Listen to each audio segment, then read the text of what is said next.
There's lots of things about your life that you know aren't right, that you could fix, but you won't. Who knows why? You don't have the discipline or the vision or the courage or the integrity of character or the maturity, or God only knows the reasons.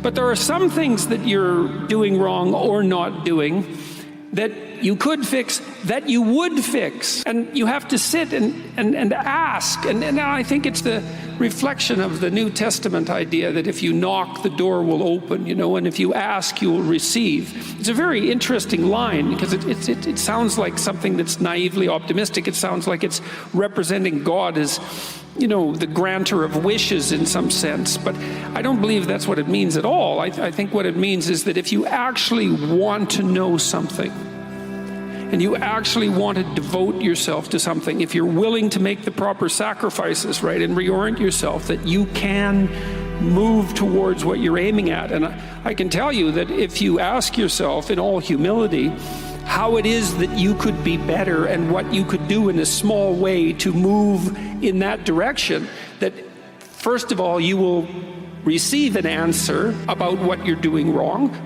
It's not that much different than thinking. We don't regard that as particularly miraculous. Like, you can ask yourself a question and come up with an answer. But if you ask yourself a question about how it is that you're lesser than you could be and what you could do about that, you'll find out.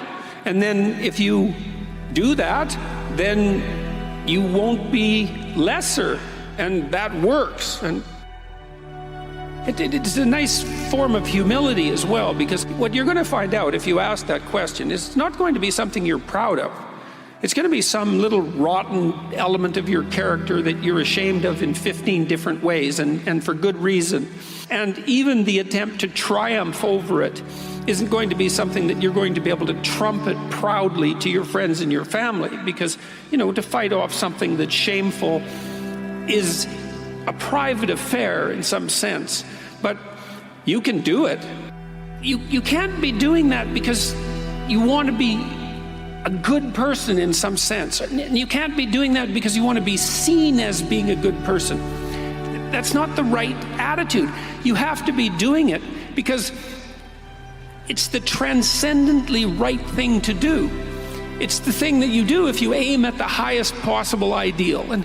And the other thing that's so lovely about that is you're not going to do anyone any harm. If you find out something that you're lacking, if you discover something you're lacking, well, first of all, great, you've discovered something you're lacking, and you need that thing you're lacking because life is difficult. It's going to call everything that there is out of you. And so you need that thing that you're lacking, and then you can work on it incrementally and humbly, humbly meaning you can work on it in the way that someone as flawed as you could work on it successfully. And then it works. And then things get better. They tend to get better and better. And so that's very practical and very much in keeping with psychotherapeutic practice and wisdom. And I would say you can have what you want and need, assuming you're taking care of yourself, right? Assuming that you're starting out with the proper attitude towards yourself, which is that you're worthy of care and respect, and there's something to you that's valuable that at least could be developed. You need to give yourself that amount of credit, like you would with anyone that you might be willing to attempt to care for and love. And then the next question is, all right, you can have what you want, but you have to specify it. What would you like from your friends 3 to 5 years down the road? What would you like your friendship network to look like? Well, how would you like your career to shape itself? How are you going to take care of your family? And then what about children and a long-term mate, a wife or a husband? What are you going to do with your time outside of work that's useful and engaging and meaningful and productive? How are you going to take care of yourself mentally and physically? And how are you going to withstand temptation so that it doesn't take you down in the particular way that temptation might take?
down.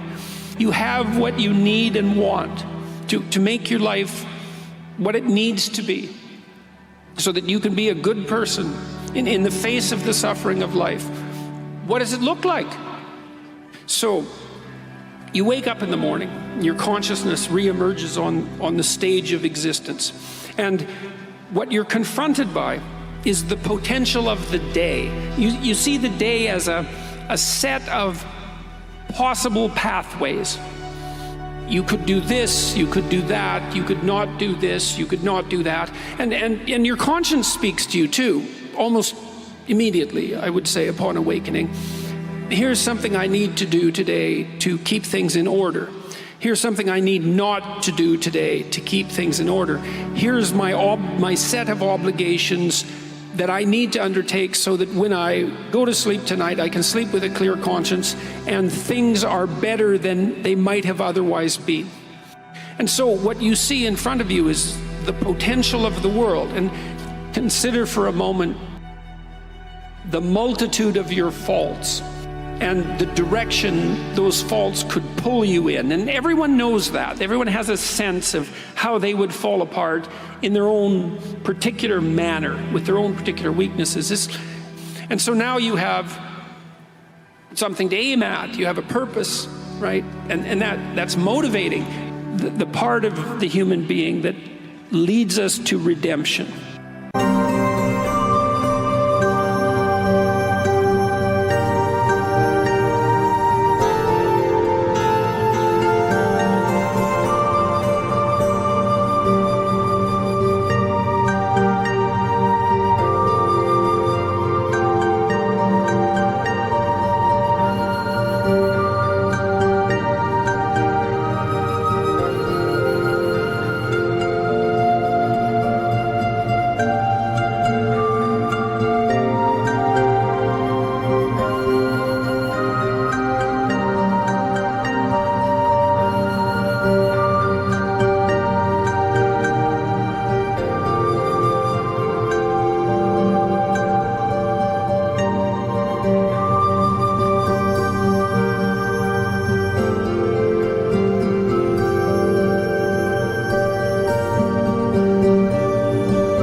Is the part of us that dies when it's in error and is reborn as something better and new.